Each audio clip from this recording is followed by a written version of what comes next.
ఒక 20 మంది కలిసి భోంచేసాం. అందరూ కిందకి వెళ్ళిపోయిన తర్వాత నేను త్రివిక్రమ్ కిళ్ళి వేసుకుంటూ చూస్తున్నాం. ఒక కుర్రాడు వచ్చాడు, థాయి కుర్రాడు వచ్చి 22 ఏళ్ళు ఉంటాయి.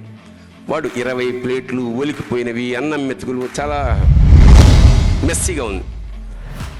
వాడు నవ్వుతూ ఒక్కొక్క మెతుకు ఎత్తి ఒక్కొక్క ప్లేటు పెడుతుంటే నేను త్రివిక్రమ్తో అన్నా, త్రివిక్రమ్ వాడు అన్నం తినేసిన ప్లేట్లు ఎత్తున్నాడా, పెయింటింగ్ ఏమైనా చేస్తున్నాడా? It was so great, so great. ఏ పని చేసినా కళాత్మకంగా చేయండి, అనుభవించండి, ప్రతి క్షణాన్ని అనుభవించండి. మనం టీ గబగబగబ, ఇప్పుడు ఆల్ఫా హోటల్లో టీ తాగే వాళ్ళని చూసారా? ట్రైన్ అటు వెళ్తుండే ఆరం ఎందుకు ఆ టీ తాగడం ఎందుకు? అన్నం. నువ్వు ఒక పని చేస్తే అది ఇంకా ప్రపంచంలో ఎవడు చేయడానికి వీలు లేదు, అంత అందంగా చేయండి. ఉదాహరణకి త్రివిక్రమ్ శ్రీనివాస్ సినిమా కోసం మేము బ్యాంకాక్ వెళ్ళాం. ఒక 20 మంది కలిసి భోంచేసాం.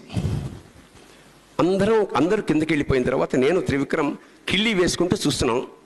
ఒక కుర్రాడు వచ్చాడు, థాయి కుర్రాడు వచ్చి 22 ఏళ్ళు ఉంటాయి. వాడు 20 ప్లేట్లు ఒలికిపోయినవి, అన్నం మెతుకులు, చాలా మెస్సీగా ఉంది. వాడు నవ్వుతూ ఒక్కొక్క మెతుకు ఎత్తి ఒక్కొక్క ప్లేటు పెడుతుంటే నేను త్రివిక్రమ్తో అన్నా, త్రివిక్రమ్ వాడు అన్నం తినేసిన ప్లేట్లు ఎత్తున్నాడా, పెయింటింగ్ ఏమైనా చేస్తున్నాడా? It was so great, so great. ఏ పని చేసినా కళాత్మకంగా చేయండి, అనుభవించండి, ప్రతి క్షణాన్ని అనుభవించండి. మనం టీ గబగబగబ, ఇప్పుడు ఆల్ఫా హోటల్లో టీ తాగే వాళ్ళని చూసారా? ట్రైన్ అటు వెళ్తుండే ఆరం ఎందుకు ఆ టీ తాగడం ఎందుకు? అన్నం. బొగ్గు రైల్లో బొగ్గేసినట్టు కాదుగా రైల్లో అన్నం అంటే ఒక్కొక్క మెతుకుని ఆస్వాదించడం కోసం మనం ఎక్కడ వెళ్ళక పొద్దున్న లేచినప్పటి నుంచి పడుకునే వరకు నీ జీవితాన్ని నువ్వు అబ్జర్వ్ చేయి, నువ్వేం చేస్తున్నావు నీ పట్ల. నేను రీసెంట్గా నేర్చుకున్న ఒక చిన్న విషయం చెప్తా. మనం బాత్రూంలో బట్టలు ఇలా వదిలేసి స్నానం చేసి తుడిచేసుకుని వెళ్ళిపోతాం కదా. మా అన్నగారు అబ్బాయి ఒకడున్నాడు, డాక్టర్ శ్రీనివాసన్ అని. నేను ఓ రోజు వాడు ఆ బాత్రూంలో స్నానం చేసినప్పుడు వాడు ఏం చేసింటే విడిచేసిన బట్టలు కూడా మడత పెట్టి అక్కడ పెట్టాడన్నమాట. అంటే బాత్రూంలోకి వెళ్ళగానే ఇలా కుప్పలా కాకుండా మడత పెట్టిన బట్టలు చూసి ముచ్చటపడ్డాను. ఇదేంటిది, విడిచేసిన బట్టలు కూడా మడత పెట్టి, ఎంత బాగుంది. నేను నేర్చుకున్నా. ఇవాళ నేను విడిచేసిన బట్టలు కూడా మడత పెడతాను. మీరు కూడా ట్రై చేయండి, చాలా అందంగా ఉంటుంది. మన ఇంట్లో ముందు మనం వెళ్ళినప్పుడు అట్మాస్ఫియరు, ఆ బాత్రూంలో చెల్లెలు విప్పేసిన బట్టలు, అన్న విప్పేసిన బట్టలు గుట్ట కుప్పలా ఉంటాయి. వద్దు, అందరూ మడత పెట్టండి, ఎంత అందంగా ఉంటుందో. You live poetically. అన్నం తింటున్నప్పుడు దాన్ని ఏ పని చేస్తున్నప్పుడు నీ జీవితంలో పైకి రావడానికి కారణం ఏమిటని మహానుభావుని అడిగితే, నేను జుట్టు దూకుంటున్నప్పుడు జుట్టు గురించి మాత్రమే ఆలోచిస్తానన్నాడు. That's all. అదే సాధన, అదే ధ్యానం. ధ్యానం అంటే ఏమిటి? ధీ యొక్క యానము, ధ్యానము, కాన్సన్ట్రేషన్. పశువులు అన్నం తింటున్నప్పుడు, గడ్డి తింటున్నప్పుడు చక్కగా గడ్డినే తింటుంటాయి. మనం అన్నాన్ని గడ్డిలో తింటాం. దేవుడి పూజ చూస్తుంటే నాకు చాలా బాధ కలుగుతుంది. అసలు నిజంగా దేవుడు అనేవాడు ఉంటే వాడి చేతిలో చక్రం ఉంటే ఈయన ఖండించాలి. ఎందుకంటే నేను వెళ్ళాను, ఒక ప్రొడ్యూసర్ మంచి భక్తుడు, ఓ బుట్లు గిట్లు పెట్టేశాడు, హారతిస్తున్నాడు.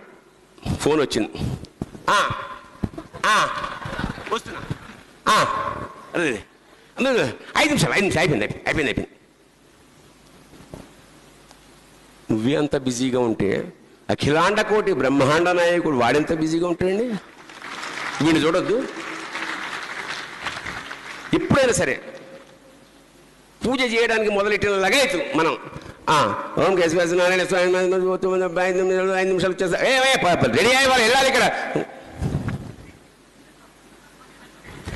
అన్ని ఇళ్లలో చూసారు, జాగ్రత్తగా గమనించారు. మన ఇల్లు కట్టుకున్న వాళ్ళు పెద్ద డైనింగ్ హాల్ ఉంటుంది, పెద్ద హాల్ ఉంటుంది, గెస్ట్ ఉంటుంది.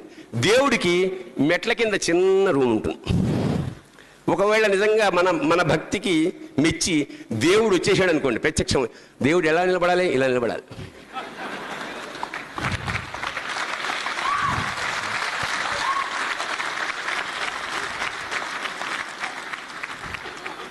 కుక్కర్లో విజిల్ వస్తూ ఉంటుంది.